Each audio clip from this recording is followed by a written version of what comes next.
Besides personal auto insurance, another key personal insurance product is homeowners insurance. In this lesson, we'll go over how the most commonly used homeowners insurance program is structured, and we'll also talk about how technology has affected homeowners insurance. Most homeowners policies are based on the ISO Homeowners Program, which was developed by the Insurance Services Office, also known as ISO for short. Under this program, insurers will create policies using templates that were developed by ISO, and each policy can be customized by putting together different combinations of these forms.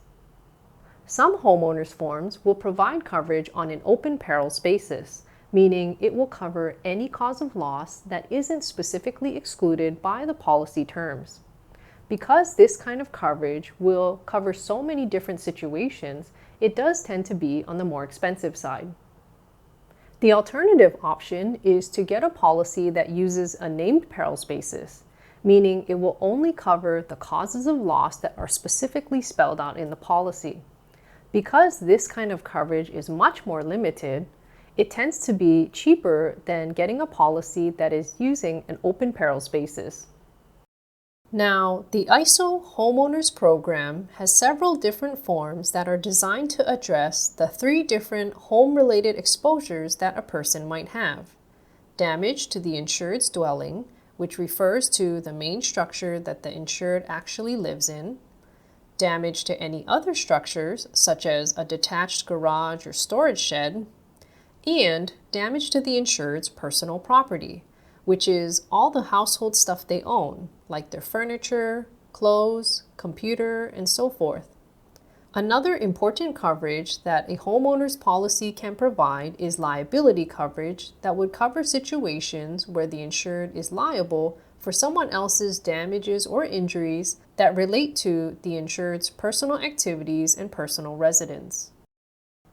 Depending on what kind of property you need covered and how extensive you want that coverage to be, you would choose the appropriate ISO homeowners form that best fits your situation. These forms differ in terms of what categories of property they cover and whether they cover those categories on a named perils basis or on an open perils basis. There are 6 main forms in the ISO homeowners program that all provide some form of liability coverage and then differing degrees of property damage coverage. The first form is the HO2 broad form, which offers the most basic coverages needed by most homeowners.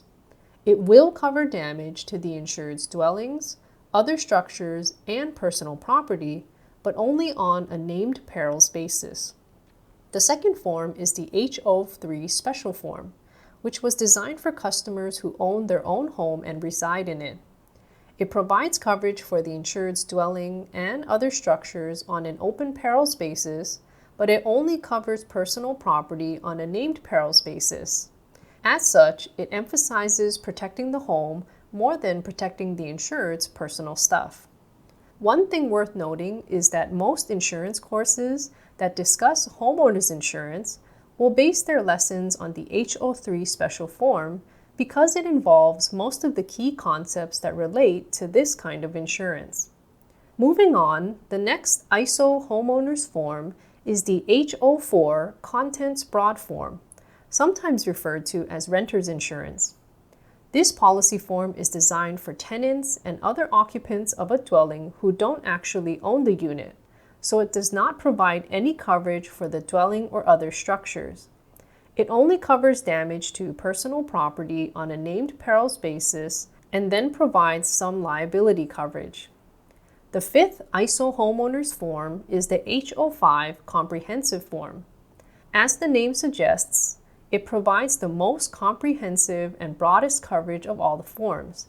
So it provides property damage coverage for all 3 property categories on an open perils basis, plus it provides liability coverage. The next form, the HO6 unit owners form, is designed for people who own residential condominium units. Condo units can be a little complicated because each unit often has elements that are jointly owned by the entire building association, such as the plumbing or electrical wiring that runs through the insured's condo unit. As such, the H06 form only provides very limited coverage under the dwelling and other structures sections, but it still provides personal property coverage on a named perils basis plus liability coverage. The last form is the H08 modified coverage form, which is designed for insureds who do not qualify for the other standard HO forms. It is particularly ideal for old or historical homes that have a low market value but a high replacement cost. The H08 policy is intended for owner occupants, meaning the insured owns the home and they live in it. And it covers all three property categories on a very limited named perils basis only, meaning it covers even less perils than what is normally listed in a named perils policy. As with all the other ISO homeowners forms, the H08 form also provides liability coverage. Once you've selected the homeowner's policy form that is most appropriate, you can then customize the policy by using endorsements, which are additional policy forms that you can attach to the main policy that modify the standard policy terms. This way, you can create a customized policy that is more suited to the particular needs of a specific individual or family.